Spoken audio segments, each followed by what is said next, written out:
Imagine an empire so powerful it ruled continents, yet it was undone not by swords, but by its own coins. Rome didn't collapse overnight. It quietly melted from the inside, one debased denarius at a time. What began as silver, solid, trusted, eternal, became bronze washed in lies.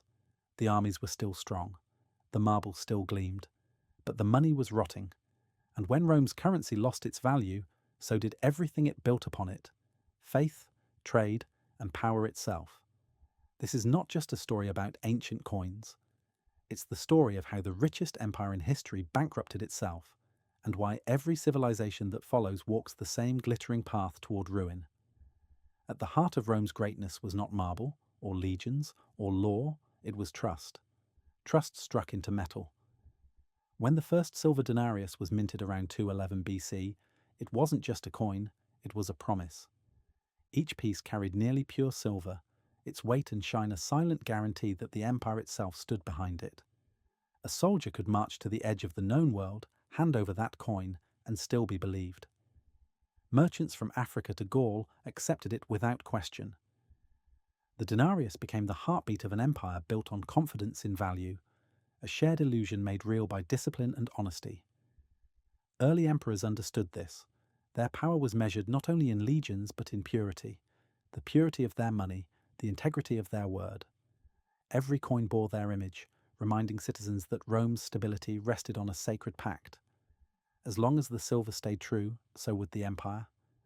Money flowed through every part of Roman life, feeding armies, building roads, funding temples.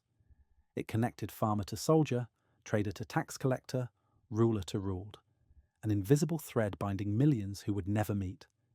But trust is fragile. It cannot be mined or forged indefinitely. It must be protected.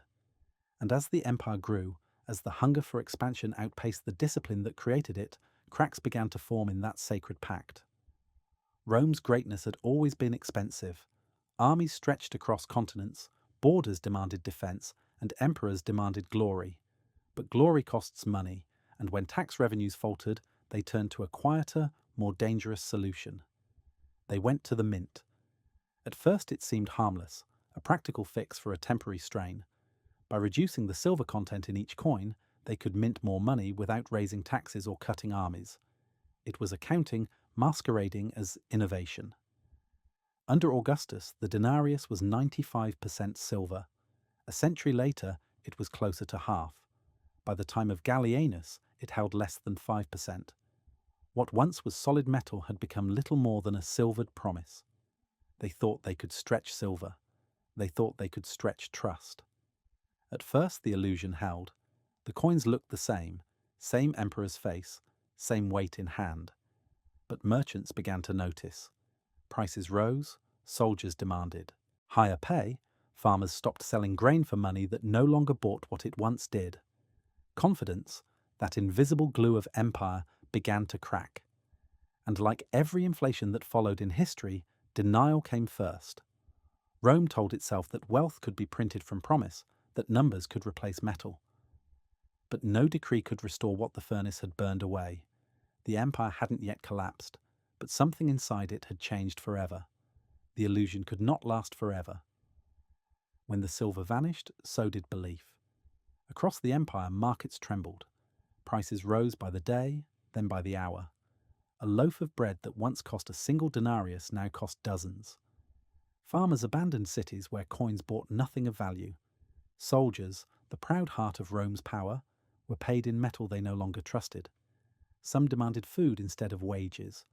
Others deserted altogether. Trade routes that once pulsed with goods and gold fell silent. Caravans turned back. Merchants refused imperial coins, choosing barter or foreign currency instead. Rome, once the economic centre of the world, began to suffocate under its own money. In desperation, Emperor Diocletian tried to force value back into existence. His edict on maximum prices fixed the cost of everything from wheat to wine to labour, declaring stability by decree. Violators faced death, but laws could not command trust. When the money itself was broken, the numbers meant nothing. Rome's marble still gleamed. Its statues still proclaimed eternal glory. But behind that perfection was decay. a civilization pretending to prosper while its foundation crumbled. No government, no empire, no ruler can legislate value. Trust cannot be printed, and confidence cannot be coerced. Rome's tragedy wasn't in its fall, it was in how long it pretended to stand. Even as its coins lost value, as markets fractured and trust dissolved, the empire convinced itself that everything was fine. The statues still gleamed. The senators still spoke of prosperity. Numbers rose on tablets, even as wealth vanished in reality. It was prosperity by illusion, an empire mistaking motion for progress. Every age finds its own version of debasement. Rome added copper to its silver. Others print, borrow, or manipulate. The method changes, the outcome does not. When growth is built on dilution, decay hides behind the numbers until confidence breaks and the illusion collapses in an instant. They conquered the world, but couldn't control their own coin. They mastered armies, but not restraint. They ruled millions, but lost faith in the very thing that bound them together: trust. Rome didn't fall in a day. It decayed in plain sight, normalized, rationalized, and disguised as stability. The warning is simple but eternal. Money is not wealth, it is faith quantified. Once that faith is broken, no civilization, however mighty, survives its own deceit. Rome's story began with creation, the forging of a coin that carried a nation's soul. It rose through trust, flourished through belief, and fell through the slow corruption of both. What started as silver became shadow, and what once bound an empire together eventually tore it apart. Money, in any age, is never neutral. It is a mirror reflecting the discipline, honesty, and restraint of those who shape it. Rome's currency didn't just lose value, it lost virtue.